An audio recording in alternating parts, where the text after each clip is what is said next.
A groundbreaking electronic implant has been hailed as a remarkable success in restoring sight to those with incurable vision loss, potentially ushering in a new era in the fight against blindness. The revolutionary device, a microchip implant half the thickness of a human hair, has already helped many elderly patients regain their ability to read letters, numbers, and words. But here's where it gets controversial.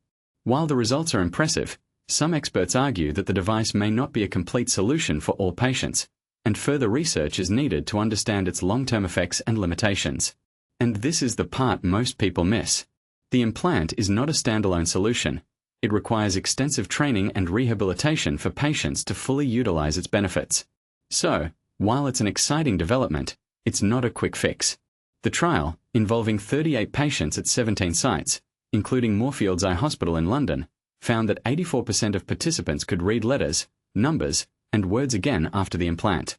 The device, called the Prima, is designed to help those with dry age-related macular degeneration, AMD, the leading cause of sight loss in over 50s. Moorfields Eye Hospital stated that the implant is the first of its kind to enable people to read through an eye that had lost its sight. Sheila Wilson, one of the patients, shared her experience, saying, "It's made a big difference. It's a new way of looking through your eyes, and it was dead exciting when I began seeing a letter."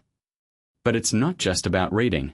To help patients see and write, augmented reality glasses were used, containing a video camera and a small computer attached to the waistband. This system allowed patients to focus and scan objects in the projected image, making text bigger and easier to read. However, the process is not without challenges. Patients must undergo training and intensive rehabilitation to fully benefit from the technology.